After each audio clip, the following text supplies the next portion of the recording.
আমাদের যে পরীক্ষা আসবে কি একটু ব্যতিক্রমগুলো আসে ঘ নাম্বারে আর গতে যেকোনো একটা গঠন থেকে। যেমন তোমার গতে বলল অ্যামোনিয়া আর পানির গঠন লিখো আর এদের কোণের ভিন্নতা ব্যাখ্যা করো। আর ঘতে বলল অ্যামোনিয়া আর NH3 যেটা এই ২ টা এসপিসি সংকরায়ন কিন্তু কোণ আলাদা কেন? এরকম কেনগুলা ঘতে চায়। আর গতে চায় গঠনগুলা। মোটামুটি গঠনগুলা দেখছিলা যে পারো কিনা?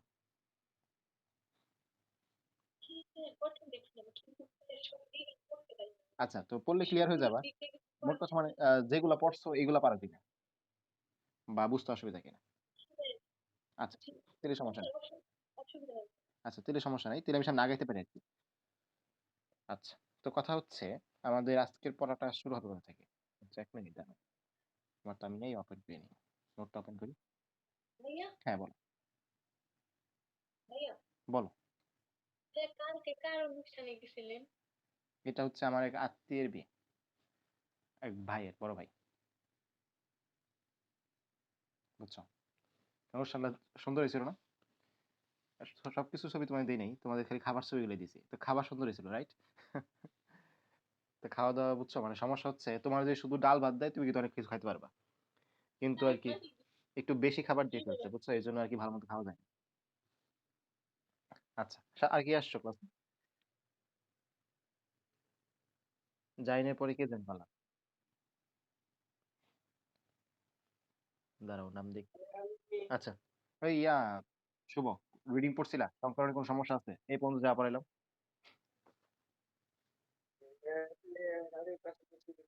আচ্ছা, তাহলে ক্লাস দেখো কোনো সমস্যা হইলে ইনবক্স আছে, গ্রুপ আছে জিজ্ঞেস করো। আচ্ছা, ঠিক আছে। তো আমরা বাকি বেসিক গুলো আলোচনা করি প্লাস গণনাঙ্ক স্ফুটনাঙ্ক কিছু আলোচনা আছে, হ্যাঁ? এগুলো পড়বো একটু পরে।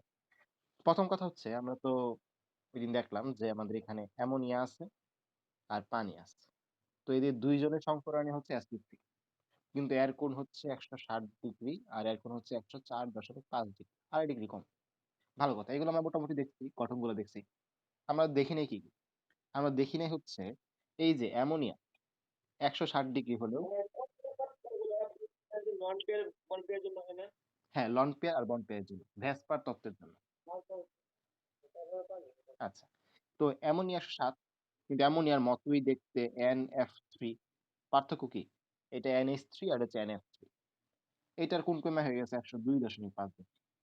তো এজন্য আমাদের বইটা ছক আছে আমি তোমাদের ফোকাস করি ছকটার মধ্যে। এমসিকিউ এর জন্য এই যে এই ছকটা অনেক ইম্পোর্টেন্ট। এখান থেকে প্রশ্ন আসে। একটু খেয়াল করে দেখতে পাবা। এই যে এখানে। এই ছকটা কিন্তু তোমার এমসিকিউ এর অনেক ইম্পোর্টেন্ট। কলেজেও পাবা, তারপরে যেয়ে তুমি ভার্সিটিতেও পাবা। অ্যামোনিয়ার কোণ কত? মুক্তজ ইলেকট্রন কয় জোড়া? NH3 এর কোণ কত? মুক্তজ ইলেকট্রন কয় জোড়া? NH3 এর কত দেখলাম একটু আগে। PH3 এর কত? মুক্তজ ইলেকট্রন কয় জোড়া? পানির কয় জোড়া মুক্তজ ইলেকট্রন? কোণ কত? H2S এর কোণ কত? মুক্তজ কয় জোড়া? এত ইম্পোর্টেন্ট হচ্ছে এদের আকৃতিগুলো কেমন? ত্রিকোণাকার pyramid, pyramid, pyramid, V, V. এইগুলা হচ্ছে বড় ইম্পোর্টেন্ট এইচএসসির জন্য যে আমাদের কেন এরকম হয়।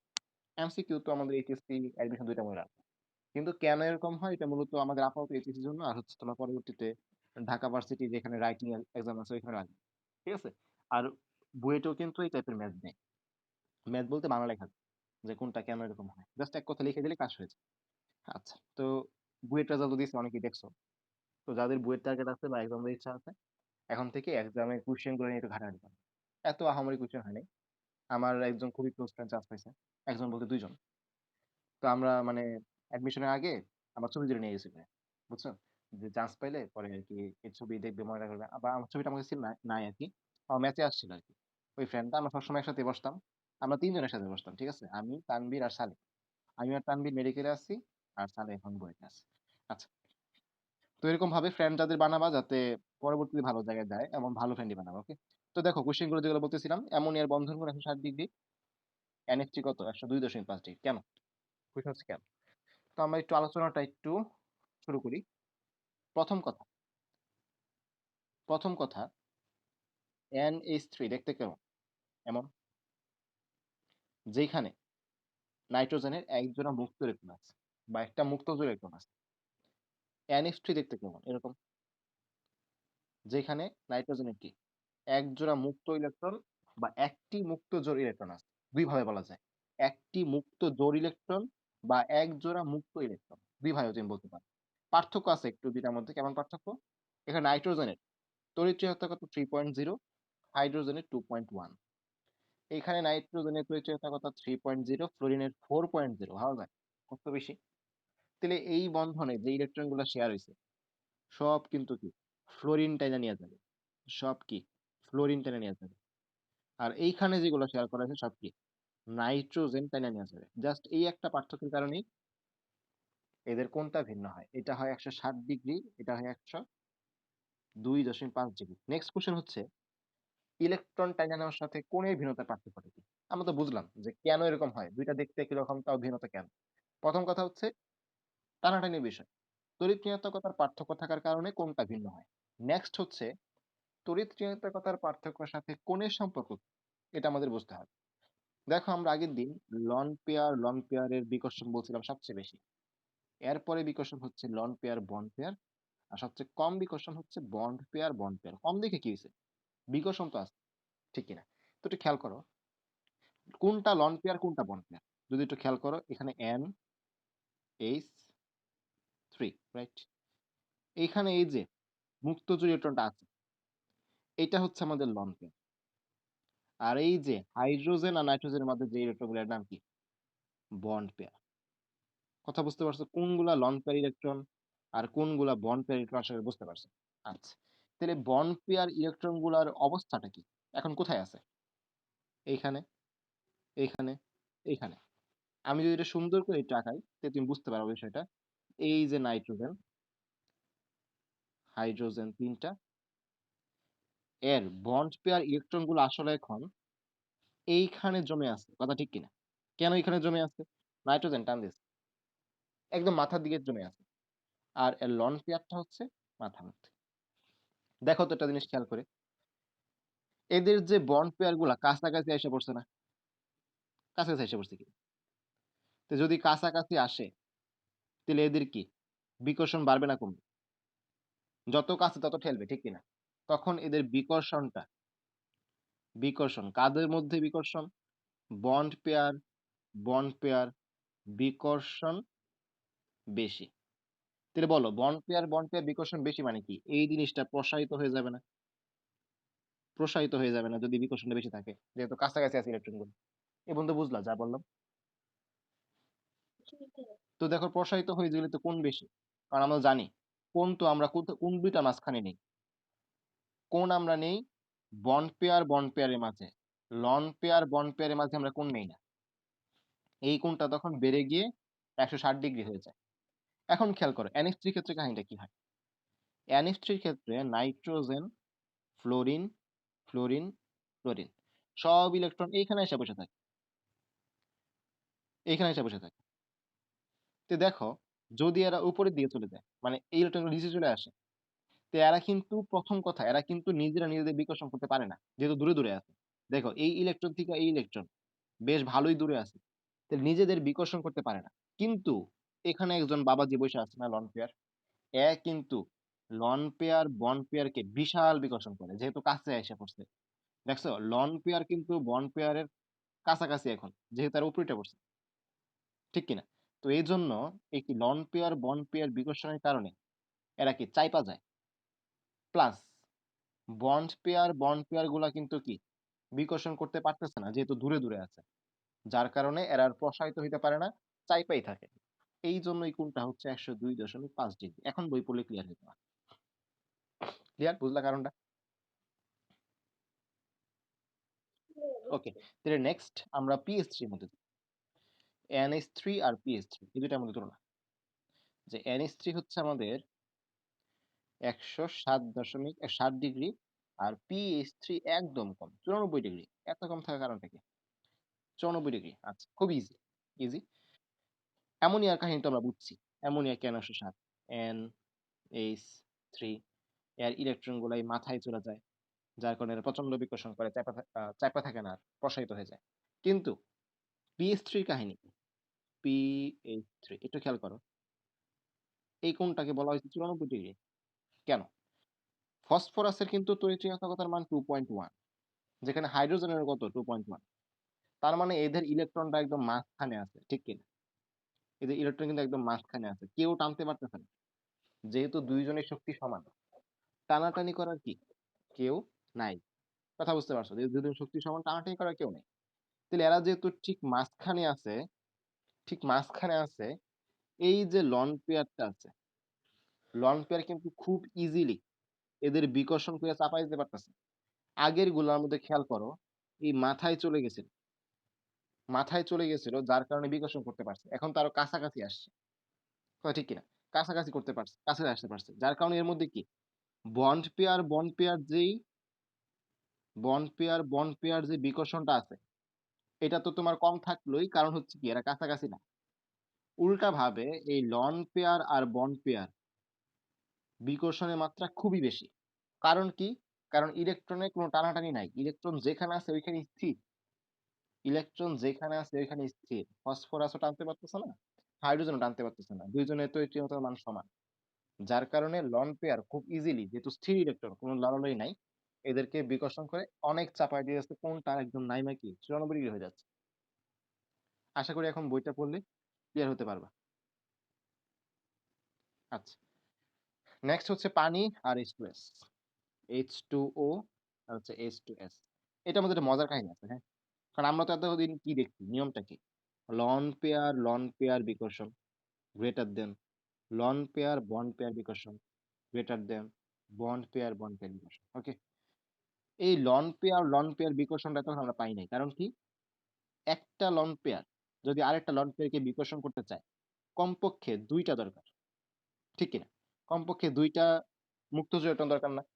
কিন্তু এখন পর্যন্ত অ্যামোনিয়াতেও একটা মুক্ত ইলেকট্রন, এটাতেও একটা, আবার এই যে NH3 মধ্যেও কি একটা মুক্তজ ইলেকট্রন। আমরা এখন পর্যন্ত এমন কোনোটা পাই নাই যার মধ্যে দুইটা মুক্তজ ইলেকট্রন। একমাত্র পানি আর H2S পাইলাম, যার মধ্যে কি দুই জোড়া মুক্ত ইলেকট্রন। তাহলে এখন কি মজা হবে জিনিসগুলা, যে এই যে অক্সিজেন, হাইড্রোজেন, হাইড্রোজেন, এই অক্সিজেনের মাঝে এক জোড়া মুক্ত ইলেকট্রন, এক জোড়া মুক্ত ইলেকট্রন এখানে দিলাম, আরেক জোড়া মুক্ত ইলেকট্রন এখানে দিলাম। এই এক জোড়া মুক্ত ইলেকট্রন কিন্তু কি অনেক বেশি বিকর্ষণ করে, কথা ঠিক কিনা? বিকর্ষণ করে হাইড্রোজেন গুলো এমন ভাবে চাপায় দেয়, কোন 160 থেকে কমে 104.5 ডিগ্রি হয়ে যায়। আগে তো অ্যামোনিয়াতে 107 ছিল। এখন এই মুক্ত জোড় দুইটা এমনই বিকর্ষণ করে, বিকর্ষণের ঠেলায় কোন কইমা কত হয়ে যায়, বিকর্ষণের ঠেলায় কোন কইমা হয়ে যায় 104.5 ডিগ্রি। কথা ক্লিয়ার? কেন কমে পানিতে অ্যামোনিয়া থেকে? এরপরে যদি আমি H2S এর কথা বলি, এস, এটা তো খেয়াল করো, সালফার কিন্তু কি অক্সিজেন থেকে আরেক শক্তি স্তর বড়, প্লাস অক্সিজেনের তড়িৎচুম্বকতা থেকে কিন্তু এই সালফারের তড়িৎচুম্বকতার মান কম, 2.5 মেবি, 2.5 আর অথবা 2.8, যে কোনো একটা এরকমই কাছাকাছি। আর হাইড্রোজেন 2.1। তো এই দুইটা যখন টানাটানি করতেছে, ইলেকট্রন গুলা কিন্তু এত বেশি যেতে পারতেছে না। কারণ কি? সালফারের শক্তি কিন্তু এত বেশি না, 2.5, মাত্র 0.4 এর মতো বেশি। তো এই ইলেকট্রন গুলা যদি টানতে না পারে, একটু খেয়াল করো পানির ক্ষেত্রে বিষয়গুলো কেমন ছিল। ইলেকট্রন গুলা এখানে, যেহেতু অক্সিজেনের তড়িৎচুম্বকতার মান 3 পয়েন্ট কত, 3 পয়েন্ট হচ্ছে 5 হবে, 3.5, অক্সিজেন 3.5, আর এখানে পানি হাইড্রোজেনের হচ্ছে 2.1। তাহলে অক্সিজেন কিন্তু হাইড্রোজেনের ইলেকট্রন গুলা টান দিয়ে নিজের দিকে নিয়ে নিছে, কথা ঠিক কিনা? অক্সিজেন হাইড্রোজেন ইলেকট্রন গুলা নিজের দিকে নিয়ে নিছে, কিন্তু সালফার কিন্তু ইলেকট্রন গুলা নিজে নিতে পারতেছে না। একটু খেয়াল করো, এই ইলেকট্রন গুলা উপরে উঠে যাওয়া মানে কি? কাছাকাছি আছে না দূরে আছে? অবশ্যই কাছাকাছি আছে, অক্সিজেনের কাছাকাছি আছে। তখন এরা বিকর্ষণ করে তাও কোনটাকে 104 এর মতো রাখছে। কথা বুঝতে পারছো? কোনটা কিন্তু 104 এর মতো রাখছে। কিন্তু এই সালফারের সাথে যে হাইড্রোজেন গুলা, এর ইলেকট্রন গুলা কিন্তু কাছাকাছি না, দূরে। কথা বুঝতে পারছো? দূরে কিন্তু, যার কারণে এরা আর কি বিকর্ষণ করবে? বিকর্ষণ করতেই পারে না। লন পেয়ার এদের বিকর্ষণ করে কি, ওই যে লন পেয়ার বন্ড পেয়ার বিকর্ষণ আছে না, এটা এতই বেশি এদেরকে একদম চাপায় দেয়। যার কারণে দেখবা এর কোনটা হচ্ছে 92 ডিগ্রি, কোনটা হচ্ছে কই গেল, এই দেখো 92 ডিগ্রি। কথা বুঝতে পারছো? আমি আরেকবার বলি জিনিসটা, কাহিনী কি? পানির ক্ষেত্রে কোনটা কিন্তু কমে কত হয়? পানির ক্ষেত্রে কোনটা কমে হয় ১০৪.৫ ডিগ্রি। এটা কিন্তু ১০০ র কম না, মোটামুটি ভালোই একটা কোণ। কারণ কি? অক্সিজেন আর হাইড্রোজেনের মাঝখানে যে বন্ধন ইলেকট্রনটা ছিল, এখানে এই যে উপরে আইসা পড়ে। উপরে আসা মানে কি এরা কাছাকাছি আছে। কাছাকাছি থাকলে এদের যে বিকর্ষণটা বেশি হয়। কাছাকাছি থাকলে বিকর্ষণ বেশি। আর বিকর্ষণ বেশি থাকার কারণে এরা কি এরকম প্রসারিত হয়ে থাকে। অপরদিকে মানে উপরের যেই ইলেকট্রনগুলো এদের তুলনায় বেশি প্রসারিত থাকে। কিন্তু সালফারের ক্ষেত্রে যদি আমরা বলি, সালফারের ক্ষেত্রে এখানে হাইড্রোজেন, এখানে হাইড্রোজেন। ইলেকট্রনগুলো কিন্তু কাছাকাছি থাকার সুযোগ নাই। এই দেখো, এখানে যেমন কাছাকাছি আছে, এখানে কিন্তু বেশ ভালোই দূরে। এখানে দূরে। মানে হচ্ছে বিকর্ষণ কম। তাহলে বিকর্ষণ কম মানে কি এরা প্রসারিত হতে পারতেছে না। উল্টা ভাবে এই যে মুক্ত যে ইলেকট্রন আছে এরা উল্টা ভাবে সেই বিকর্ষণ দিতেছে। Loan pair bond pair. এই বিকর্ষণের ঠেলায় এরা কি চেপে যায়। কথা ক্লিয়ার? চেপে কোণ হয়ে যায় ৯২ ডিগ্রি। আশা করি এই পর্যন্ত বুঝতে পারছো। তো আমাদের মোটামুটি সংকরায়ন থেকে এই বিষয়গুলো কনফিউশন ছিল যে যদিও বা সবগুলো sp3 হিসাব করে দেখবা আমাদের H2S, H2, NH3, NF3 সব কি sp3, কিন্তু কোনগুলা কিন্তু ভিন্ন হয়ে যাচ্ছে। আরো কিছু বিষয় আছে যেগুলো তোমাদের কনফিউশন হবে, আমি দেখাই কোন বিষয়গুলো কনফিউশন হবে। আমি একদম প্রথম দিকে নিয়ে যাই সংকরণের। উম,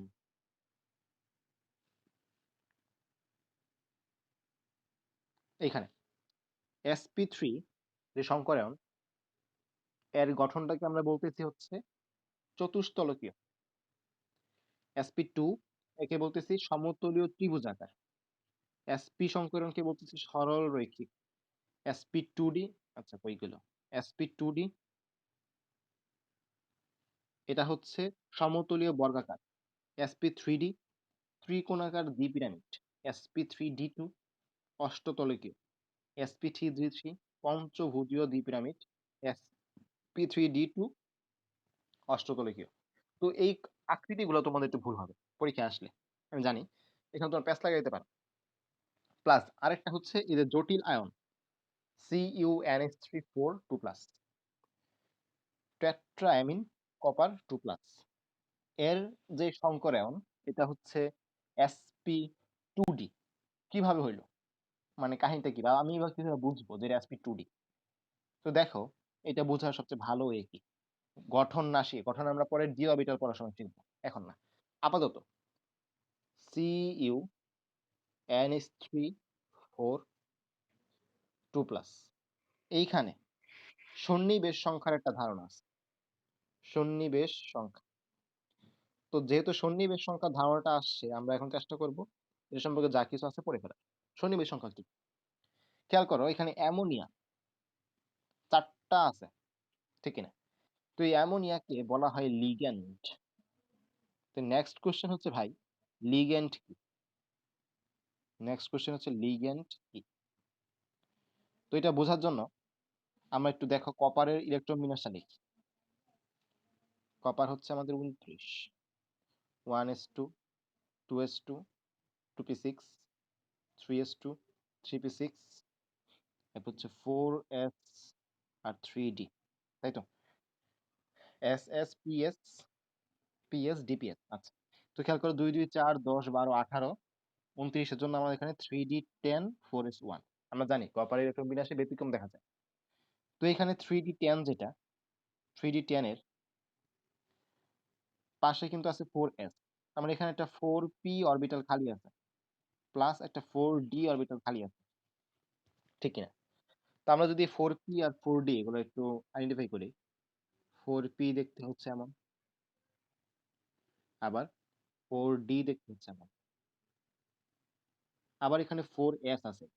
তো খেয়াল করো 4s, 4p, 4d। এটা হচ্ছে কপারের সর্বশেষ যে শক্তি স্তরের অবস্থা। তো যদি আমরা এখানে কপার 2+ ইউজ করি, কপার 2+ যদি ইউজ করি, তাহলে কিন্তু আমাদের এই যে s থেকে একটা চলে যাবে, আবার কি 3d থেকে একটা চলে যাবে, তো ঠিক কিনা? s থেকে একটা চলে যাবে, আবার কি d থেকে একটা চলে যাবে। তো কপার 2+ এর ইলেকট্রন বিন্যাসটা লাস্টে কক্ষপথে এমন হবে 4s0 3d9। তো আমরা এখানে 4s0 এর জন্য এখানে কোনো ইলেকট্রন দিব না, ফাঁকা অরবিটাল। আর 3d9 যেহেতু 3d9 যেহেতু আমরা এখানে 3d 4d না দিয়ে 3d দিই, 3d। তো দেখো এখানে 3d9 মানে হচ্ছে 1 2 3 4 5 6 7 8 9, একটা অরবিটাল কিন্তু এখন খালি আছে 3d এর। তাহলে একটা s অরবিটাল খালি, তিনটা p অরবিটাল খালি, আর একটা কি d অরবিটাল খালি। এই d অরবিটাল কিন্তু আগে বসবে, 3d কিন্তু 4s এর আগে আসবে। আচ্ছা, তো যখন এই কপারের সাথে অ্যামোনিয়া যুক্ত হবে, অ্যামোনিয়া কয়টা বলেছিলাম আমরা? 4টা, 4টা অ্যামোনিয়া আসবে। তো এইখানে একটা অ্যামোনিয়ার মুক্ত জোড় ইলেকট্রন আসে, মুক্ত জোড় ইলেকট্রন এখানে একটা আসে, এখানে আসে হচ্ছে 3টা, সরি 2টা, যেহেতু আমরা বলছিলাম 3d আগে। আর এখানে আসে কি এক জোড়া। তো এই ইলেকট্রনটা যেটা বললাম এটা লাফ দিয়ে পরে এখানে আসা পরে, এটা আমরা পরে পড়বো, এখন না, এটা আমাদের এখনের পড়া না, এটা পরের পড়া। আপাতত জাস্ট এটা মাথায় রাখো যে আমাদের যে অ্যামোনিয়া 4টা, একটা আসে এস এ, 2টা আসে পি এ, একটা আসে ডি তে। এই ইলেকট্রনের ব্যাপারটা পরে আলোচনা করি আমি, এটা এখন না, এটা হচ্ছে আমাদের পরবর্তীতে কি বলে ডি অরবিটালের সংকরণ বা জটিল দ্বয়ের গঠনের মধ্যে আমরা পড়বো, এটা পরের পড়া। আপাতত যাচ্ছে এটা আমরা দেখো, একটা এস, 2টা পি, আর 3টা ডি। কি হইলো? S P 2 D. এখানে কয়টা অরবিটাল ইউজ করা হয়েছে? একটা এস, 2টা পি, একটা ডি, মোট হচ্ছে 4টা অরবিটাল, 4টা অরবিটাল। এই 4-এর সাথে কোনো মিল পাও কিনা দেখো। আমাদের অ্যামোনিয়া ছিল হচ্ছে 4টা, অ্যামোনিয়া ছিল হচ্ছে 4টা। তাহলে দেখো সন্নিবেশ সংখ্যা জিনিসটা কি? সন্নিবেশ সংখ্যা মানে হচ্ছে জটিল যৌগের গঠনে যে কয়টা মুক্তজোড় ইলেকট্রন প্রদান করা হয় তার নামই কি? সন্নিবেশ সংখ্যা। তো সন্নিবেশ সংখ্যা মানে হচ্ছে যে কয়টি মুক্তজোড় ইলেকট্রন বা যে কয়টি লন পেয়ার ইলেকট্রন তার নামই হচ্ছে সন্নিবেশ সংখ্যা। লিগ্যান্ড কি? এক কথায় যে লন পেয়ার ইলেকট্রন দেয়, যে লন পেয়ার ইলেকট্রন দেয় তার নামে হচ্ছে লিগ্যান্ড। তাহলে এখানে লিগ্যান্ড কে? এখানে লিগ্যান্ড হচ্ছে অ্যামোনিয়া, কারণ অ্যামোনিয়া মুক্তজোড় ইলেকট্রন দিচ্ছে। এমন আরো লিগ্যান্ড কে কে আছে? পানি আছে, সায়ানাইড আছে, কার্বন মনোক্সাইড আছে। এগুলো আমরা পড়বো লিগ্যান্ড অংশে, এটা নিয়ে বিস্তারিত পড়া। আচ্ছা, তো কথা হচ্ছে আমরা কোথায় ছিলাম, যে সংকরণটা কিভাবে বুঝলাম। তো দেখো এই যে সন্নিবেশ সংখ্যা অনুযায়ী আমরা সংকরণ বের করব, সন্নিবেশ সংখ্যা অনুযায়ী সংকরণ বের করব। সন্নিবেশ সংখ্যা 4, 4-এর জন্য sp2d 4টা। ওকে, আচ্ছা ক্লিয়ার। এরপরে বলতেছিলাম যে কিছু জিনিস আরো সমস্যা হবে, যেমন আকৃতিগুলা নিয়ে। এর আকৃতি সমতলীয় বর্গাকার গঠন আমি কিভাবে বুঝবো? সমতলীয় বর্গাকার গঠন আমি কিভাবে বুঝবো? তো বোঝা সবচেয়ে ভালো হয়ে হচ্ছে তুমি দেখো 4টা জিনিস, 4টা জিনিস। তো 4টা জিনিস আসলে, আচ্ছা এখন না, এটা তুমি তোমাদের ডি অরবিটাল পড়ার সময় পরে পড়াবো না, এখন বুঝবা না। এটার যে সমতুল্য বর্গাকার আপাতত বুঝবা না, থাক, এখন থাকুক, এটা থাকুক। এর পাশে তোমরা ডি অরবিটালের পার্ট লিখে রাখতে পারো, এই যে সমতলীয় বর্গাকার, যেটা সমতলীয় বর্গাকার, এখন বুঝবা না, আরো বিষয় টিষয় আছে, পরে এগুলা বুঝবা। sp3d, sp3d2, sp3d3, এগুলো আমি বোঝানোর চেষ্টা করি একটা। ত্রিকোণাকার পিরামিড, অষ্টতলকীয় গঠন, আর পঞ্চভুজীয় দ্বি পিরামিড। তুমি যদি এদের গঠনগুলো দেখো একটু খেয়াল করতে পারো, যে PCl5, একটা ফসফরাস সাথে 5টা ক্লোরিন আছে, নিচে 3টা, উপরে 2টা দিতে পারি আমরা, ক্লোরিন ক্লোরিন ক্লোরিন। এটা তো সবচেয়ে সরল চিত্র। তো PCl5 নর্মালি একে কয় ভাগে ভাগ করতে পারি? 2 ভাগে, একটা হচ্ছে 3 আর একটা হচ্ছে 2। একটা পিরামিডের আমরা যদি পিরামিড দেই, এটা একটা তল, এ পাশে একটা তল, এ পাশে আরেকটা তল, এটা কিন্তু আমাদের জন্য একটা পিরামিড, ঠিক কিনা? পিরামিড হলে কিন্তু এখন এই পিরামিডের সাথে কিন্তু আমাদের পিরামিডে ধরো এখানে আছে ফসফরাস, এখানে আছে ফসফরাস, আর 3 মাত্রায় আছে হচ্ছে 3টা ক্লোরিন, এখনো কিন্তু কি 2টা ক্লোরিন বাকি। তো খেয়াল করে দেখতে পাবা যে আমাদের যে সংকরায়ন গুলা, এখানে কি লেখা? দ্বি পিরামিড, ত্রিকোণাকার দ্বি পিরামিড, মানে 2টা পিরামিডের মতো। তার মানে আমাদের ওই পাশে আরেকটা যাবে, ওই পাশে আরেকটা যাবে, মানে বোঝা যাবে 2টা পিরামিডের মতো গঠন হয়েছে। কথা কথা বুঝতে পারলা? ওই পাশে একটা ক্লোরিন, এই পাশে একটা ক্লোরিন। আচ্ছা, তাহলে আমরা কিভাবে বুঝলাম? একটু খেয়াল করো। ট্রিকটা কি? PCl5 এর সংকরণে ভাঙলে তুমি 5 পাবা। ওই যে হাফ ইনটু 5 প্লাস 5 5 পাবা। তো 5 কে আমরা 2 ভাগে ভাগ করতে পারি। 3 আর 2। 3 দিয়া হচ্ছে পিরামিডের 3 টা তল। আর দিয়া হচ্ছে 2 টা পিরামিড। দেখবা মিলে যাবে। একটু পরে খেয়াল করো। SF6 SF6 পরে আসি। পিরামিডটা শেষ করি। পিরামিডটা শেষ করি। IF7 IF7 হাফ ইনটু আয়োডিনের 7 টা প্লাস 7 7 পাবা। 7 কে ভাঙলে আমরা 2 টা পাই। একটা হচ্ছে 5 আরটা হচ্ছে 2। এই 5 দিয়া হচ্ছে পঞ্চভুজ। 5 দিয়ে হচ্ছে পঞ্চভুজ আর 2 দিয়ে হচ্ছে দ্বিপিরামিড। তাহলে পঞ্চভুজাকার দ্বিপিরামিড। পঞ্চভুজাকার দ্বিপিরামিড IF7 এর গঠন। দেখো তো মিলে কিনা। পঞ্চভুজাকার দ্বিপিরামিড। ইজি না? ইজি না? ওকে। এরপরে 6 থাকলে, একটু আগে বললাম SF6 6 থাকলে কি করবো? SF6 6টা জিনিস একটু খেয়াল করো। এটা তো আসলে কেমনে বুঝাই? ভিডিও দেখাইতে হলে ভালো হতো। তো আমি চেষ্টা করি। সালফার এখানে আছে। তো এইখানে একটা ফ্লোরিন, এখানে একটা ফ্লোরিন, এখানে একটা ফ্লোরিন, এখানে একটা ফ্লোরিন। তাহলে একটা তল, 2টা তল, 3টা তল, 4টা তল। আরো 2টা ফ্লোরিন কিন্তু যাবে। একটা যাবে উপর থেকে, আরেকটা যাবে নিচে থেকে। তো আপাতত 4টা হইছে। তো তোমরা যদি হিসাব করো, দেখবা মোটামুটি 8টা তল পাওয়া যায়। এখন কেমনে দেখাই আমি? আহ কেমনে দেখানো যায়? আরেকটা কাজ করা যায়, একটু দাঁড়াও। আমি একটু ইউটিউব থেকে ভিডিওটা আর কাজ করে আমি শেষ হোক, ক্লাস শেষ হোক, নয় আমি ভিডিও করে দিব হাতে একটা বক্স নিয়ে এই বক্সের মধ্যে তুমি যদি মাঝখানে সালফারকে রাখো, তোমরা নিজেরা ট্রাই করতে পারো অথবা আমি ভিডিও করে দিব। এখন দেখাতে পারতেছি না, আমার ক্যামেরা কে ধরবে। তো একটা আমি বলি কিভাবে। একটা বক্স 8টা আসবে আমি দেখাই দিব না। আমি অফলাইন ওদের দেখাইছি, আমি দেখাবো না এখন, ভিডিও করে দেখাবো না, আপাতত বলি কেমনে। মাঝখানে সালফার রাখবে, 4 কোণায় 4টা ফ্লোরিন, 4টা তল পাবা এখানে, মোটামুটি 4টা না, একটা 2টা, হ্যাঁ 6টা তল পাবা এখানে। 6টা। একটু তুমি দেখো মাঝখানে সালফার, একটা বক্সে কয়টা তল? বক্সে কয়টা তল? উপরে একটা, নিচে একটা, তার পাশে 4টা, 6টা। 6টা। এখন তুমি আহ উপরে একটা ফ্লোরিন দাও, নিচে একটা ফ্লোরিন দাও, 2টা তল হয়ে গেল না? ফ্লোরিনটা একটু উপরে থাকবে, বাকিগুলো আচ্ছা আমি দেখাই দিয়েছি, পরে দেখাই। ভিডিও করে পরে দেখাই দিই। এটা আমি লেখা দিই এক্সট্রা ভিডিও। এক্সট্রা ভিডিও লিখে রাখি, মানে এক্সট্রা একটা ভিডিও দিই হাতে একটা বক্স নিয়ে। আচ্ছা পরে বুঝে যাবে শিওর। বাকিরা যেহেতু বুঝছো তোমরা বুঝো, সমস্যা নেই।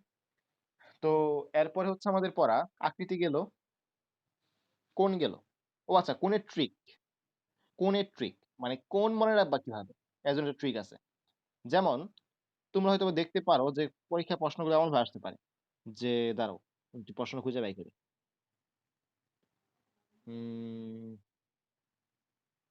কই? আচ্ছা এই বই মেবি নাই, আরেকটা বই আছে, এইগুলো আছে এই বই। আচ্ছা এই বই কয়েকটা আছে, আচ্ছা কয়েকটা আমি দেখাই। এই কয়েকটাতে আমি দেখাই, অন্য বই আছে আমি দেখাই দিব না। SP2D এর কোণ কত? SP3D2 এর কোণ কত? 70 ডিগ্রি আছে, 90 ডিগ্রি আছে, এগুলো আমি পরে দেখাচ্ছি। আপাতত এগুলো দেখো, যে এইখানে যে কোণগুলো, এগুলো কিন্তু পরীক্ষা আসে। তো এগুলো মনে রাখার ট্রিক কি? এগুলো তুমি কিভাবে মনে রাখতে পারো? তো প্যাচটা লাগবে কোথায়? প্যাচটা আসলে লাগে কোথায় খেয়াল করো। অ্যামোনিয়া 107 সবার মনে থাকে, এটা ব্যাপার না। অ্যামোনিয়া 107 সবার মনে থাকে, এর ব্যাপার না। পানি 104.5, এটা মনে থাকে। কেন মনে থাকে? ওই যে মিথেনের তো 109.5 ডিগ্রি, এর থেকে 2.5 ডিগ্রি কম 107 ডিগ্রি, এর থেকে 2.5 ডিগ্রি কম 104.5 ডিগ্রি। একটা সূত্র মেনে চলে। কিন্তু এই NH3 এটা কোনো সূত্র মানে না। NH3 তো সূত্র মানে, PH3 তো কোনো সূত্র মানে না, H2 তো সূত্র মানে, কিন্তু H2S তো কোনো সূত্র মানে না, কথা ঠিক না? সবচেয়ে বেশি প্যাচ লাগে কোথায়? সবচেয়ে বেশি প্যাচ লাগে 92 আর 94 এর মাঝে। কথা বুঝতে পারছো? মানে PH3 আর H2S, 92 আর 94 এর মধ্যে সবচেয়ে বেশি প্যাচ লাগে। তো তুমি কিভাবে মনে রাখতে পারো? সহজ ওয়ে কি? তো দেখো, আমি একটু লিখি আগে কোনগুলো, তারপরে বলতেছি একটা করে। NH3 NF3 PH3 H2O আর হচ্ছে H2S 107 102.5 2.5 degree 94 degree 104.5 degree 92 degree. এই পুরো জিনিসটাকে দুইটা পার্টে ভাগ করে ফেলে। একটা হচ্ছে অ্যামোনিয়া সম্পর্কিত আর একটা হচ্ছে পানি সম্পর্কিত। মানে পানির সাথে মিল আছে এমন আর অ্যামোনিয়ার সাথে মিল আছে এমন। অ্যামোনিয়ার সাথে মিল বুঝলাম কেমনে? এই যে 1/3টা 1/3টা 1/3টা এটা হচ্ছে অ্যামোনিয়ার সাথে মিল। আর পানির সাথে মিল মানে কি? দুইটার সাথে একটা, দুইটার সাথে একটা। কথা ক্লিয়ার? এরপরে খেয়াল করো। এই যে পানি, পানির যে 104.5 এটা আসলে তোমার কখনো ভুল হবে না। কারণ ওই যে ওই রুলটা মানে 2.5 ডিগ্রি করে কমেছে। আর অ্যামোনিয়ার যে 107 আশা করি এটা তোমার ভুল হবে না। এই দুটোর উপর ভিত্তি করে বাকিগুলো শিখবে। মুখস্থ যাতে না করতে হয়। খেয়াল করো। পানি অলরেডি 104, তাইলে যদি এই H2S যদি এই H2S 94 হইতো, তাহলে আমরা কি বলতে পারতাম? যে পানি যেহেতু 104 এর থেকে 10 কমলে 94 হয়, কথা ঠিক কিনা? বলতে পারতাম আমরা। কিন্তু এমন কোন রুল কিন্তু নাই, মিলে না। 10 কমের কোন ব্যাপার-স্যাপার নাই। আরেকটা বিষয় খেয়াল করো। কনফিউশনটা হবে কোন জায়গায়? PH3 এটা হচ্ছে 94 ডিগ্রি, H2S এটা হচ্ছে 92 ডিগ্রি। একদম সহজ ওয়ে। একদম সহজ ওয়ে। এই দুটোর মধ্যে প্যাচ লাগবে। কোনটা 94 কোনটা 92। দেখো PH3 মোট হচ্ছে 4 টা। আর এটা হচ্ছে 94 মানে 4 ডিগ্রি। H2S এখানে কি H2 2 তো এটা কি 2 ডিগ্রি। কথা ক্লিয়ার? কথা ক্লিয়ার? আশা করি প্যাচ লাগবে না।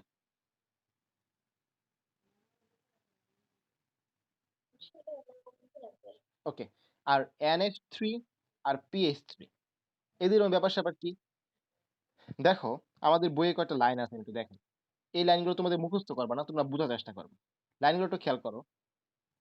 আমরা জানি নিঃসঙ্গ ইলেকট্রন যুগলযুক্ত যৌগ অণু বেলায় কেন্দ্রীয় পরমাণু তড়িৎ ঋণাত্মকতা যত বেশি এবং আকার যত ছোট, অর্থাৎ দ্বিতীয় পর্যায়ভুক্ত মৌল হলে বন্ধন কোণ বেশি হয়। লাইনটা খেয়াল করছো? এটা তুমি মুখস্থ করবা না, এটা বুঝে বুঝে পড়ো। খেয়াল করো। নাইট্রোজেন দ্বিতীয় পর্যায় না তৃতীয় পর্যায়? বলো তো। নাইট্রোজেন দ্বিতীয় পর্যায়। ফসফরাস তৃতীয় পর্যায়। তাহলে বলছে হচ্ছে অধিক তড়িৎ ঋণাত্মক কারা? যাদের আকার ছোট। নাইট্রোজেনের আকার ছোট, আবার তড়িৎ ঋণাত্মকতা বেশি। নাইট্রোজেন তড়িৎ ঋণাত্মকতা বেশি আমরা জানি, ঠিক কিনা? তার মানে হচ্ছে দ্বিতীয় পর্যায়ভুক্ত মৌল হলে বন্ধন কোণ বেশি, তৃতীয় পর্যায়ের মৌল হলে বন্ধন কোণ কি কম। সুন্দর করে এই কথাগুলো লিখতে আমরা পড়ছি। ওকে, আমরা এটা বুঝলাম। এরপরে খেয়াল করো এখানে কয়টা লেখা আছে যে আমরা জানি কেন্দ্রীয় পরমাণুর তড়িৎ ঋণাত্মকতা মান বেশি যদি বেশি হয় আর আকার যদি ছোট হয়, অর্থাৎ দ্বিতীয় পর্যায়ভুক্ত মৌল হলে বন্ধন কোণ বেশি। একই কথা কিন্তু বারবার ঠিক। তো আমরা এই যে অ্যামোনিয়া আর NH3 ক্ষেত্রে এই কথাগুলো লিখব। তো এখন আমরা বলতেছি যে কনফিউশনটা কোন জায়গায় হবে? এই যে NH3 NF3 আর PH3 খেয়াল করো। NF3 আর PH3 এখানে নাইট্রোজেন হচ্ছে দ্বিতীয় পর্যায় আর ফসফরাস হচ্ছে তৃতীয় পর্যায়। তো অবশ্যই এর কোণ কি হবে? বেশি হবে। এর কোণ কি হবে? কম হবে। কথা ক্লিয়ার? ক্লিয়ার? ওকে। তাহলে আমরা এখন কি বলে? নাম কি? ভুলে গেলাম আমি। নাম ভুলে গেলাম। গলনাঙ্ক স্থূলনাঙ্ক মধ্যে যাবো। ওকে। গলনাঙ্ক স্থূলনাঙ্ক। তো আমি কয়েকটা স্লাইড যে রাখছিলাম স্লাইড গুলো তোমাদের দেখাই। এখন বলবা যে স্লাইড গুলো ক্লিয়ার কিনা। হুম,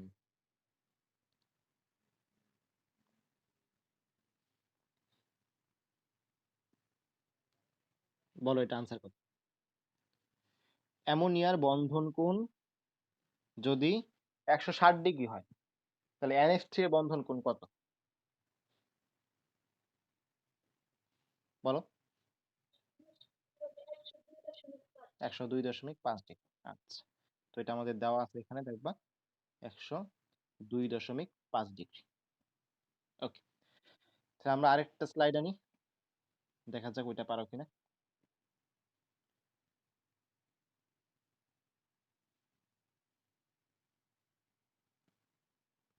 তো যদি অ্যামোনিয়ার 107 হয়, তাহলে পিএইচ3 কত?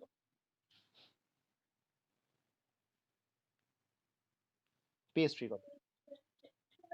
94 ডিগ্রি। আচ্ছা, ভেরি গুড, গেল।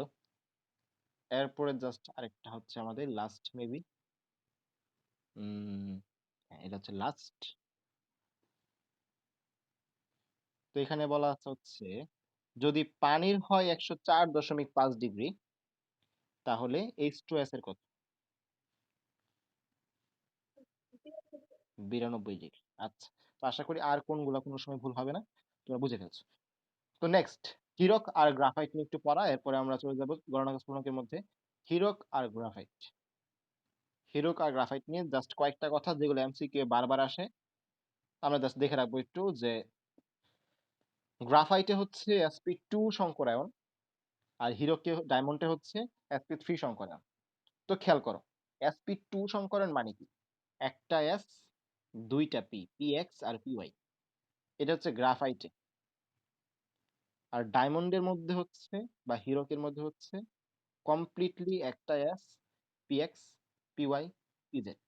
আচ্ছা, গ্রাফাইটে এখনো একটা অসঞ্চারণশীল বা বন্ধনের নাই সঞ্চারণশীল pz আছে না? খালি pz আছে না? অসংকরায়িত। এই জিনিসটা বুঝতে পারলা?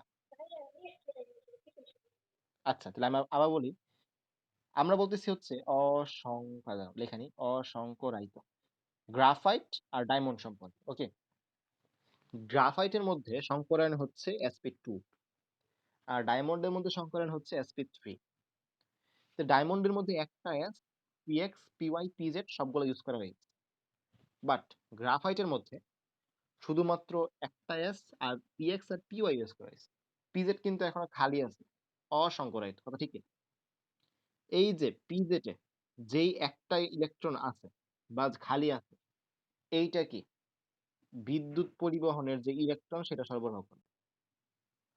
বিদ্যুৎ পরিবহনের জন্য ইলেকট্রন সরবরাহ করবে কি? এই পিজেড অরবিটাল। কথা ক্লিয়ার? এর জন্য বলা হয় গ্রাফাইট পরিবাহী, ডায়মন্ড অপরিবাহী। কথা ক্লিয়ার? আচ্ছা,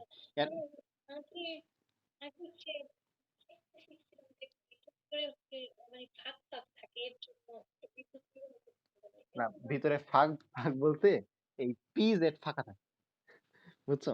পিজেড ফাঁকা থাকে, ভিতরে ফাঁকা, ফাঁকা বলতে এটা না, ভিতরে। আচ্ছা, কাইটা গেছে। আচ্ছা, তো আমরা 9-10 এই যে এটা শিখছিলাম যে মাঝখানে যে ফাঁকা থাকে, তাইলে হয়তো বা, আচ্ছা আমার কি এটা ভয়েস অন করছি? হ্যাঁ অন করছি। আচ্ছা, তো 9-10 শিখছিলাম যে ভিতরে যে ফাঁকা স্থান থাকে, ওই ফাঁকা স্থান দিয়ে কি ইলেকট্রন পরিবহন হইতে পারে, কিন্তু আসলে 9-10 তো আমাদের সংকরণের ধারণাগুলো ছিল না, এর জন্য আমাদের বই লেখা ছিল না, অনেক কিছু লেখা ছিল না বই আমাদের। মেইন আইডিয়াটা কি? ভিতরে two p z, two p z ফাঁকা অরবিটাল থাকে, ওই ফাঁকা অরবিটাল গুলো ইলেকট্রন পরিবহন করে, এ হচ্ছে কথা। আরেকটা জিনিস, মজার একটা বিষয় আছে, তোমরা জানো কিনা জানি না, গ্রাফাইট যদি আমরা একে 1000 ডিগ্রি সেলসিয়াস দিই, তাহলে এটা ডায়মন্ডে পরিণত হয়। এটা পরে আসে যে গ্রাফাইট থেকে ডায়মন্ডে পরিণত করার জন্য কত ডিগ্রি সেলসিয়াস তাপমাত্রার প্রয়োজন হয়, আনসার হচ্ছে 1000। আর এই দুটো গলনাঙ্ক লাগবে 3730 ডিগ্রি সেলসিয়াস আর হচ্ছে 36 ডিগ্রি সেলসিয়াস ডায়মন্ডের ক্ষেত্রে। আর বেনজিন যে sp2, এটা কে না জানে? কারণ বেনজিনের মধ্যে সব হচ্ছে দ্বিবন্ধন, আর দ্বিবন্ধন থাকলে হচ্ছে sp2, আমরা জানি। ওকে, আর বেনজিন বিদ্যুৎ অপরিবাহী। এই পর্যন্ত আশা করি ক্লিয়ার। এরপরে আমরা বইয়ের মধ্যে দু একটা পড়াতে যাবো। আচ্ছা, পর্যন্ত ক্লিয়ার না যা যা বললাম? ওকে, দেখো বইয়ের মধ্যে কয়টা লাইন আছে, অনেকে এগুলো পড়ে না। এই যে এরকম কালো বক্স গুলো না, যারা ভালো স্টুডেন্ট সবগুলো পড়বা, কালো বক্সের মধ্যে যা যা লেখা থাকে পড়বা। দেখো, আর দাগানো গুলো তো পড়বে। মিথেন, ইথেন ইত্যাদি সব সম্পৃক্ত হাইড্রোকার্বন। সম্পৃক্ত হাইড্রোকার্বন কি তোমরা জানো? অ্যালকেনের কার্বন পরমাণু sp3 সংকরিত, আমরা দেখছি। হীরক বা ডায়মন্ডে সব হচ্ছে sp3, এটা দেখলাম। আর সমযোজী বন্ধনে আবদ্ধ, এতে কোনো মুক্ত ইলেকট্রন থাকে না বলে হীরক বিদ্যুৎ অপরিবাহী। একটু আগে যেটা বললাম, সবগুলো অরবিটাল ইউজ করা হয়ে যায়, মুক্ত ইলেকট্রন থাকার জন্য কোনো অরবিটাল নাই। গ্রাফাইটে সব কার্বন sp2, এখানে কি সঞ্চারণশীল ইলেকট্রন থাকে, ওই যে পিজেড। তাই গ্রাফাইট বিদ্যুৎ সুপরিবাহী অধাতব মৌল। বেনজিন অণুতে কার্বন পরমাণুর sp2 সংকরণ, কারণ কি সব হচ্ছে দ্বিবন্ধন। আর বেনজিন বলয়ে 3টা দ্বিবন্ধনের তুলনায় 6টা ইলেকট্রন আছে, আমরা জানি। বেনজিন কিন্তু গ্রাফাইটের মতো বিদ্যুৎ পরিবাহী না, কারণ কি সঞ্চালনশীল ইলেকট্রন গুলো আবদ্ধ থাকে। কোশ্চেন আসতে পারে যে বেনজিনেও sp2 সংকরায়ন, গ্রাফাইটেও sp2 সংকরায়ন। গ্রাফাইট বিদ্যুৎ পরিবাহী হলেও বেনজিন কেন বিদ্যুৎ পরিবাহী না? একটাই উত্তর, যে যদিও বা বেনজিনে ইলেকট্রন আছে, কিন্তু তারা কি আবদ্ধ, মুক্ত না। এই দেখো, আবদ্ধ অবস্থা, আবদ্ধ অবস্থা, কথা ক্লিয়ার? এই যে একটা গোল্লা দিয়ে রাখবো যে আবদ্ধ অবস্থায়, তাহলেই ক্লিয়ার। কিছু প্রশ্ন আসে, তোমরা হয়তো খেয়াল করছো, যে একটা যৌগ দেওয়া, বললো এই যৌগতে কয়টা বন্ধন আছে, কয়টা বন্ধন। যেমন আমি তোমার বললাম NH4Cl, কোশ্চেনের টাইপ গুলা কেমন, NH4Cl, এখানে কয়টি বন্ধন আছে। ঠিক এই কোশ্চেনের সাথে একটা কনফিউজিং কোশ্চেন আসছে, কনফিউজিং কোশ্চেন, এটার সাথে কনফিউজ হয় যেটা পোলাপান, যে NH4Cl এখানে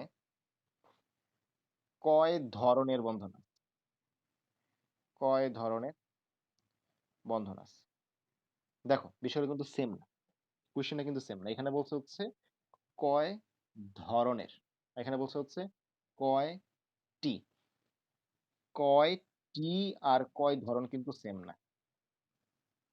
কয় ধরন মানে হচ্ছে এখানে কি সমযোজী আছে, সন্নিবেশ আছে, আয়নিক আছে। যদি থাকে তাহলে এক সমযোজী একটা প্রকার, আয়নিক একটা প্রকার, সন্নিবেশ একটা প্রকার, মোট 3টা প্রকার, 3 ধরনের বন্ধন আছে। আর কয়টি মানে হচ্ছে বন্ধন গুণে দেখাতে হবে। যেমন 1 নাম্বারে যদি আনসার দেই, এটা হচ্ছে 1 দেই, এটা হচ্ছে 2 দেই, একে যদি আনসার দেই, তাহলে এমন NH4Cl দেখো,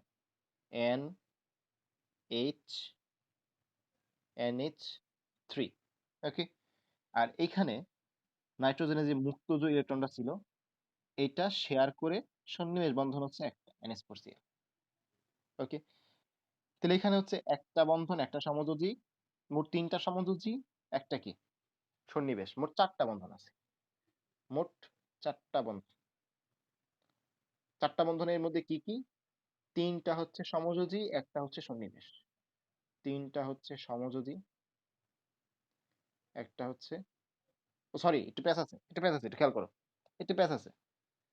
এই যে এই, এটা কিন্তু সরি, এটা ভুল হয়েছে আমার। এই মুক্ত ইলেকট্রন কিন্তু সে হাইড্রোজেনকে দিছে, সরি এটা ভুল হয়েছে, হাইড্রোজেন বলতে H+ কে দিছে। তাহলে এটা একটা বন্ধন, এখনো কিন্তু বন্ধন সম্পন্ন হয় নাই। এটা মিলে তৈরি হইলো কি NH4+। এই যে প্লাস আছে না, এই প্লাসের সাথে এখন কিন্তু একটা কি ক্লোরিন মাইনাস আসবে, এটা হচ্ছে আয়নিক বন্ধন। তাহলে মোট বন্ধন হচ্ছে 5টা, সরি আমার একটা ভুল হয়েছিল, বন্ধন হচ্ছে 5টা বন্ধন। এর মধ্যে 3-1-1, 3টা হচ্ছে সমযোজী, একটা হচ্ছে সন্নিবেশ, একটা হচ্ছে আয়নিক। এখন ধরো তোমার অপশনে কিভাবে আছে, ধরো এভাবে কোশ্চেন করলো যে এই যৌগে NH4Cl যৌগে কয় ধরনের, কয়টি বন্ধন আছে, কয়টি বন্ধন আছে। তখন তোমার এইভাবে বলে দিল সমযোজী, কমা আয়নিক। অপশন গুলো এমন ভাবে দেওয়া 4-1-3-2, 3-1-4-2, মানে তোমার সন্নিবেশের কোনো অপশন নাই। এখন তুমি কি দাগাবা, 3-1 দাগাবা নাকি 4-1 দাগাবা, বলো তো। 3 এক দাগাবা। 3 এক দাগানো কিন্তু ভুল হবে। অপশন আনসার কিন্তু 4 এক হবে। কারণ কি? এই সন্নিবেশ বন্ধন কিন্তু এক প্রকার সমযোজী বন্ধন। তখন তো মাথায় রাখতে হবে যে আসলে এই সমযোজীর ভিতরে কি? সন্নিবেশকে ঢুকাই দিই। সন্নিবেশের ফুল নেম কি? সন্নিবেশ সমযোজী বন্ধন। তো আমরা সন্নিবেশের সম্পর্কে কিছুটা জানছিলাম ঐদিন। আজকে আরো ক্লিয়ারলি জানতেছি এখন। যে সন্নিবেশের ফুল নেম কিন্তু কি? সন্নিবেশ সমযোজী বন্ধন। ইলেকট্রন শেয়ারের মাধ্যমে যে বন্ধন গঠিত এটি হচ্ছে সমযোজী। কিন্তু এখানে ইলেকট্রনটা একজন শেয়ার করে, ২ জন না। তার মানে বুঝবা এখানে কি? সমযোজীর ভিতরে সন্নিবেশটা ঢুকাই দিচ্ছে। ওকে? আচ্ছা ক্লিয়ার। আর কয় ধরনের বন্ধন? এখানে কিন্তু আয়নিকও আছে, সমযোজীও আছে, সন্নিবেশও আছে। তার মানে হচ্ছে ৩ ধরনের। আসলে এই টাইপের কোয়েশ্চেন গুলা পারবা। আরেকটা বিষয়, আমাদের বইয়ে কিন্তু এক্সাম্পল আছে এগুলা নিয়ে। দেখাই। এই যে দেখো, কি বলছে যে অ্যামোনিয়া অণু ও হাইড্রোজেন আয়নের মধ্যে সন্নিবেশ বন্ধন দ্বারা NH4+ আয়ন তৈরি হয়। এই দেখো আমি যা একটু দেখালাম তাই, যে এখানে NH3 গঠিত হয়েছে, তারপর একটা H+ আসছে। এই ইলেকট্রনটা শেয়ারের মাধ্যমে NH4+ বা অ্যামোনিয়াম আয়ন তৈরি হয়েছে। এই যে চিত্রটা, আশা করি পারবা। এরপর খেয়াল করো, অ্যামোনিয়ার NH3 এর সাথে BF3, এটা কি? সন্নিবেশ বন্ধন তৈরি করছে। তো এটা কিভাবে? একটু খেয়াল করলে বুঝতে পারবা। আমাদের অ্যামোনিয়ার গঠনটা আর BF3 বোরন ট্রাইফ্লুরাইডের গঠনটা যদি আমরা দেখি তাহলে বুঝতে পারবা। নাইট্রোজেন এর মধ্যে একটা মুক্ত জোড় ইলেকট্রন আছে, পাশাপাশি হাইড্রোজেন হাইড্রোজেন হাইড্রোজেন। বোরন একটা ফ্লোরিন, আরেকটা ফ্লোরিন, আরেকটা ফ্লোরিন। বোরনের ইলেকট্রন বিন্যাস হচ্ছে বোরন 5, 1s2, 2s2, 2p1। তার মানে শেষ কক্ষপথে 3টা। ওকে, ফ্লোরিন আসছে হচ্ছে 3টা, ঠিক কিনা? তাইলে এই 3 আর 3টা ফ্লোরিন মিলে মোট কয়টা? শেষ কক্ষপথে 6টা। অষ্টক কিন্তু অপূর্ণ। তাহলে বলতে পারি BF3 এর কি? অষ্টক অপূর্ণ। কথা ঠিক কিনা? BF3 হচ্ছে অষ্টক অপূর্ণ। আর এই যে আমাদের যে অ্যামোনিয়া বাবাজি, এর কিন্তু একটা মুক্তজোড় ইলেকট্রন আছে। এই মুক্তজোড় ইলেকট্রন যদি সে বোরনকে শেয়ার করে, তাহলে বন্ধনটা কেমন হবে? NH3, মুক্তজোড় ইলেকট্রন বোরনকে দিছে, বোরন BF3। দেখো, একটা সন্নিবেশ বন্ধনের মাধ্যমে দুইটা যৌগ তৈরি হয়েছে, দুইটা যৌগ যুক্ত হইলো। তাহলে সুবিধাটা কি? লাভটা কি হলো? বোরনের অষ্টক পূর্ণ হয়ে গেছে, আর নাইট্রোজেন কি একটা যৌগের মধ্যে ইলেকট্রন শেয়ার করছে। তো এটা হচ্ছে আমাদের অ্যামোনিয়া আর হচ্ছে বোরন ট্রাইফ্লুরাইডের মাঝখানে যে সন্নিবেশ বন্ধন। প্রশ্ন আসতে পারে অ্যামোনিয়া ও বোরন ট্রাইফ্লুরাইড কোন বন্ধনের মাধ্যমে যুক্ত হয়? আনসার হচ্ছে সন্নিবেশ বন্ধন। এরপর হচ্ছে আমাদের BCl3 আর BF3 এর সাথে ক্লোরিন আর ফ্লোরিনের সন্নিবেশ বন্ধন। তা আমরা জানি, দেখছি এগুলো পারবো এখন ইনশাআল্লাহ, সমস্যা নাই। নেক্সট আর কি? আর তেমন কিছু নাই এখানে তেমন। একই যৌগে বিভিন্ন যৌগের উপস্থিতি বন্ধনের উপস্থিতি, হ্যাঁ এটা ইম্পর্টেন্ট। এটা ইম্পর্টেন্ট যে একই যৌগে বিভিন্ন ধরনের বন্ধনের উপস্থিতি। মাত্র আমি দেখাইলাম NH4Cl, এখানে সমযোজীও আছে, সন্নিবেশও আছে, আয়নিকও আছে, দেখাইছি। এটা দেখানোর কিছু নাই। নেক্সট হচ্ছে আমাদের এটা তো দেখাইলাম, এটাও দেখাইছি যে NH3BF3, এটাও দেখাইছি। এটার মধ্যে কি কি? সন্নিবেশ আর সমযোজী। আয়নিক কিন্তু নাই, আয়নিক কিন্তু নাই, আশা করি বুঝছো এটা। আর একইভাবে বলা আছে AgNH32Cl, এটার মধ্যে তোমার 3 প্রকারের বন্ধন আছে। তারপরে Na2SO4, এটার মধ্যে 3 প্রকার বন্ধন আছে। কিভাবে আমি দেখাই। প্রথমে Na2SO4 বা সোডিয়াম সালফেট, এটা পরীক্ষায় আসে তাই দেখা গেছি। Na2SO4, খেয়াল করো SO4 কেমনে তৈরি হলো? একটা সালফার 3টা অক্সিজেনের সাথে যুক্ত ছিল এইভাবে। এগুলো সবগুলো কি? সন্নিবেশ বন্ধন। ঠিক। সালফারের মধ্যে মুক্তজোড় ইলেকট্রন আছে কিন্তু। তো এই মুক্তজোড় ইলেকট্রন দিয়ে সে আরেকটা অক্সিজেনের সাথে সন্নিবেশ বন্ধন তৈরি করছে। যে অক্সিজেনের মধ্যে মাথায় কি ছিল? মাইনাস ছিল। অক্সিজেনটা মাইনাস আকারে ছিল। এর সাথে কি? মুক্ত জোড় ইলেকট্রন দ্বারা সহনীয় বন্ধন গঠন করছে। ফাইনালি তৈরি হচ্ছে SO4-। এই SO4- এর সাথে সোডিয়াম প্লাস আসছে কিসের জন্য? আয়নিক বন্ধনের জন্য।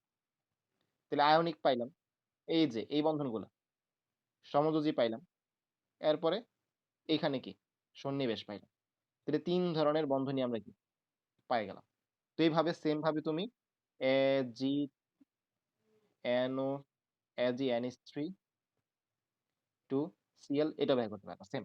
তো যদি না পারো তারপরে আমি করে দিব, এটা তোমাদের হোমওয়ার্ক আপাতত সেম। আমি একটু যদি দেখাচ্ছি এটা মতো একদম সেম।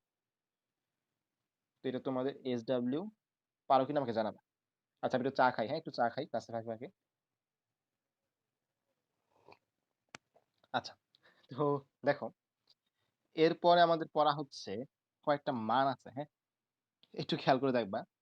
আহ, অনেকগুলা মান আছে এখানে। উম, সবাই তো আশা করি ব্লু ভিট্রিয়ল বা কপার সালফেট বা তুতের কথা শুনছো। তো তুতে হলো নীল রঙের কেরা, যার জন্য তার নাম হচ্ছে ব্লু ভিট্রিয়ল। তো ব্লু ভিট্রিয়ল বা নীল বর্ণের তুতে এটাকে আমরা একটা কালো কিউপ্রাস অক্সাইডে পরিণত করতেছি। কিউপ্রাস অক্সাইড কিভাবে? খেয়াল করো প্রথমেই আমাদের যে কি কি মান জানতে হবে আগে বলে দিই। এখানে ইম্পর্টেন্ট কোনটা, যে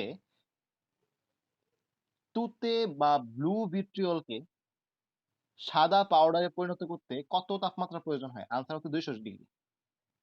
এখান থেকে কি কি তাপমাত্রা জানতে হবে বলে দিই।